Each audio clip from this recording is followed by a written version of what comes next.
That's a great question. It's there's been so much excitement, and it's been an action-packed month, if you will, with recruiting and a lot of things going on. But it's exciting, and now to be here, the signing day is actually over now.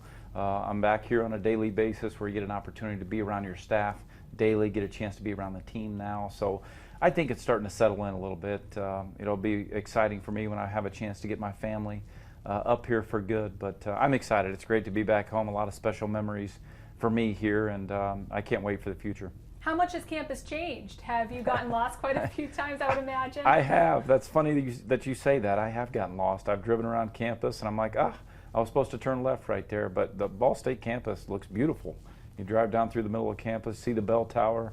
For me, that wasn't here when I went to school, so that's it. It's very nice to see. Ball State has done a great job with the campus here, and I've gotten better as the days progress here of learning my way around again, but it's been fun.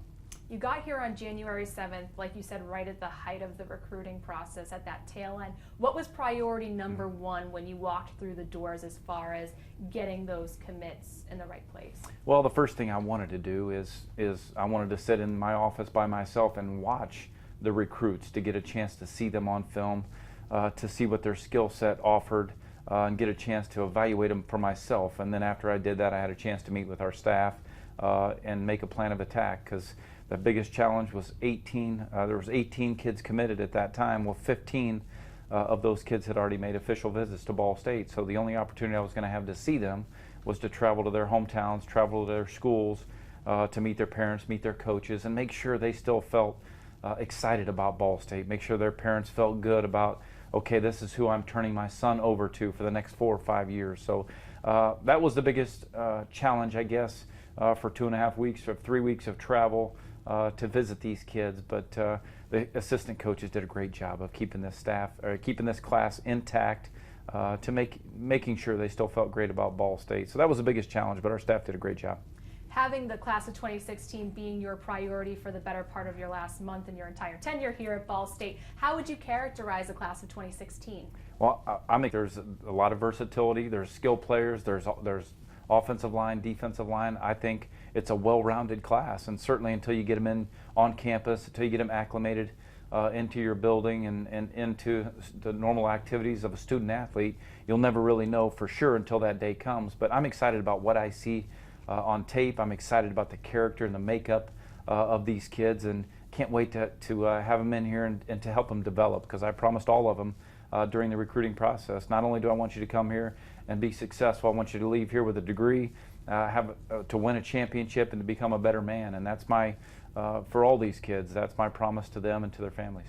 What made you want to leave the NFL to come back to college? I think just because of Ball State being special to me.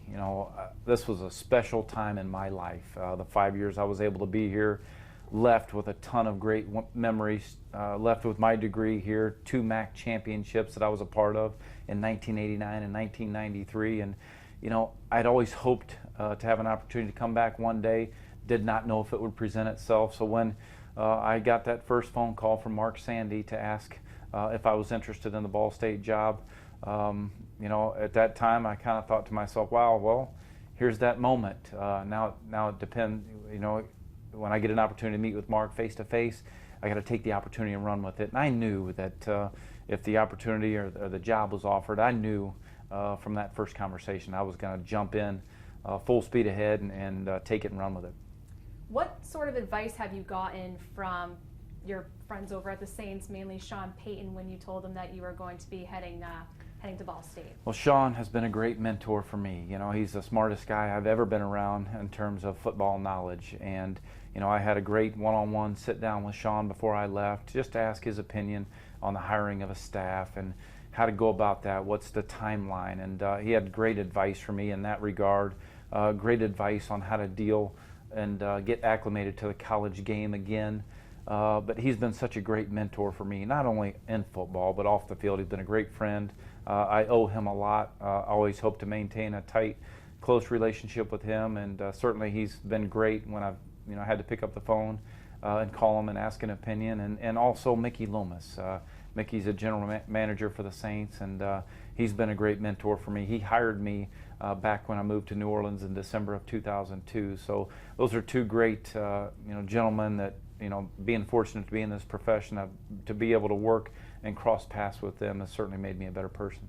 Never had the chance to be a head coach in college until now, but you did have a chance to work at the college level. What would you say is the biggest difference from coaching in the NFL to coaching at the college level? Well, when you're dealing with professional sports and you're working in the NFL, it is, a pay-for-play business. So if a player comes in and for some reason he's not performing up to the expectation level, you can cut that player and you can sign another player the next day. Well, in college football, when you go through the recruiting process and you offer a young man a scholarship, he accepts it, or a kid walks on at Ball State University, they're yours, and it's your job to help them develop, not only as players, but off the field, help them develop in life to become a better man, to help them with goals, and they're going to be off on their own for the first time in their life. So the responsibility, aside from football, is really what makes college football special to me, and having a chance to help young guys mold their life and to make a difference in their life.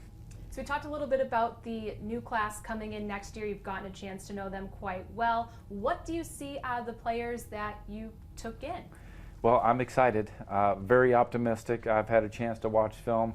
Being an offensive guy, being a former quarterback, I've had a chance to look at some tape on the young quarterback here, Riley Neal, certainly some of the skilled players on the offensive side of the ball, and I'm excited, and I'm not just saying this because of my optimism, but I've looked at the tape and I went from feeling good to feeling great. And I have high goals. I expect to win a MAC championship, and I don't shy away from that. And I'm confident that if you get all the players in the building to set the tone when the new class comes in and show those young guys how to work and how we operate, that we can accomplish anything we want to. And I expect that to happen. And I tell guys all the time that, listen, we have the guys in our building and on campus that we need to win a MAC championship. It's up to us. If we come with a great attitude every day to work and we believe it, then it'll happen. You mentioned Riley Neal. You're the offensive passing leader right now at Ball State. Do you believe that you will be coaching the young man that will surpass you? Oh, I hope so. I certainly look at him, and he's more talented than I was. I have 2 rings, so I'll always be able to hold that over his head until he accomplishes that. But he's a very talented young man with a very bright future. Coach Joey Lynch has done a great job with his early development, and I look forward to working with both of them to help him get where he wants to go so that he can reach his full potential and leave out of Ball State with 2 MAC championship rings, and he can have all those records. I'll be happy to give all those up. What do you want the team character or the team identity to be in this new era of Ball State football? Well, I care about guys being great people, great men. Treat people how you want to be treated, and you cannot be afraid of hard work. You got to roll up your sleeves because you have to pay the price in order to have success in anything that you do. There's no shortcuts that we can take. There's no magic button that we can push. We're going to be disciplined. We're going to be hard-nosed. We're going to be tough, but we're going to be respectful. And when I say respectful, I'm talking about off the field too. When you go to the classroom, go in and blend in as a normal student. Don't go in acting and expecting to be given different treatment or being treated any different than a normal student on campus. And that's important to me because I want them to go to class and the professors go, this is a very nice young man, very respectful. And I want that to filter over onto the football field as well. And that's important to me, to always treat people how you want to be treated. And we're going to work hard, roll up our sleeves, and let the chips fall where they may. All right, well, that would probably be the last question that will feature, but I'll just ask you a couple of other ones just to kind of throw in there too. What do you want your coaching style to be now that you're the head man in charge? What do you want your coaching style to be?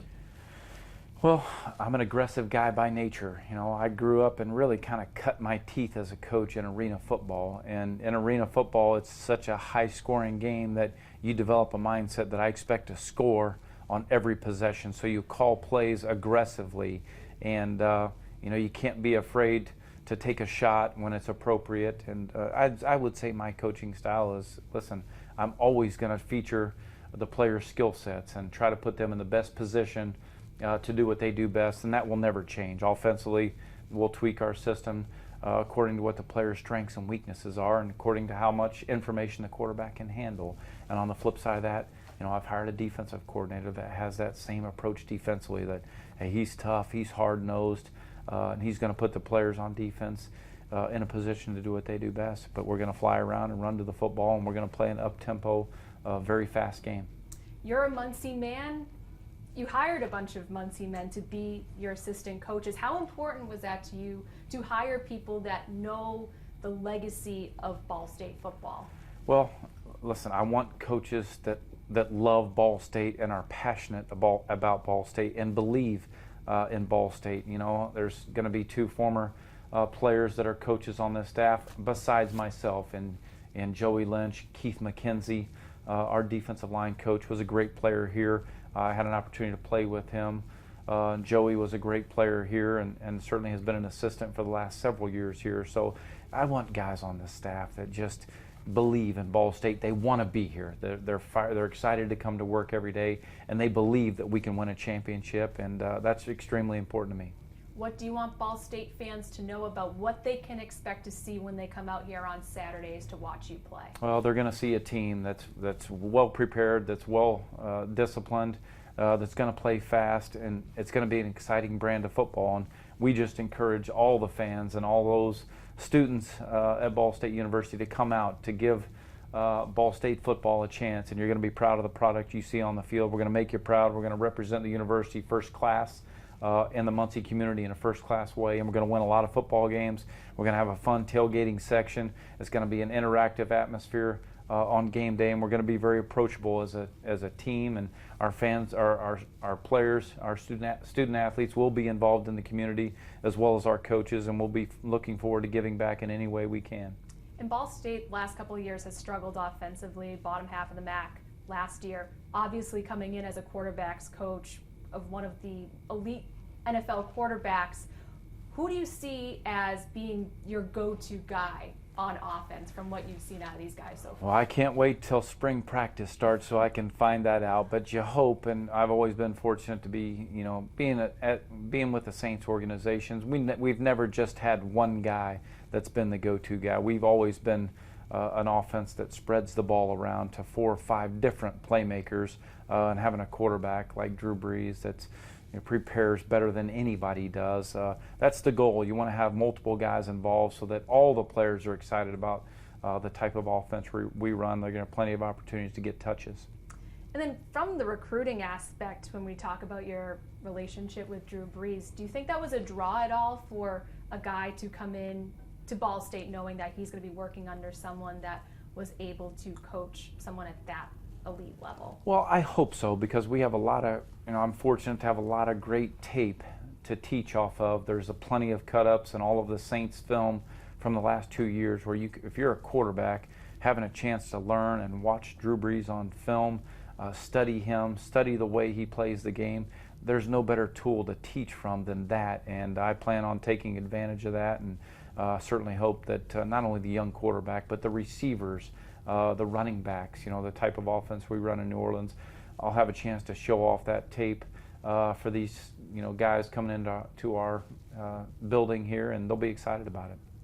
And just to ask you a quick Drew Brees question, because people love him up here, big Purdue guy. How long do you see him playing for? We talk about the elite quarterbacks. Peyton Manning, this could have possibly been his last rodeo. Tom Brady says he's got a few more years in the tank. Drew Brees getting up there too. How much longer do you see him playing? Well, I really don't see an end in sight for Drew, just because of how well he takes care of himself. He is so on top of his nutrition, his preparation, his weight room habits, staying on top of his treatment. He really does a fantastic job of taking care of himself, and he's still dying to play at a high level for as long as he can. I know he's got great motivation because he's got 4 young kids, and I can tell without him even saying anything about it, he wants those kids to remember him when they come to the games, and not when that day comes when he does retire, for his kids to look at him and go, "Daddy, were you a good player?" So you can just see that he's motivated to play at a high level for a long time so that his kids can see him play.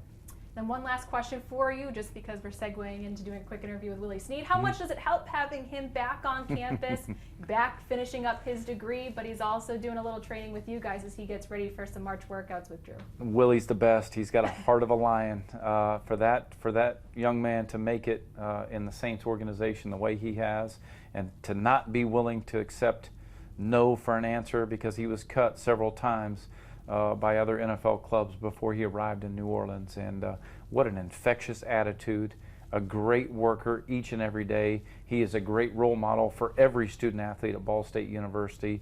And here's a guy that is a prime example of, if you are willing to roll up your sleeves and work hard, you can accomplish anything that you want to.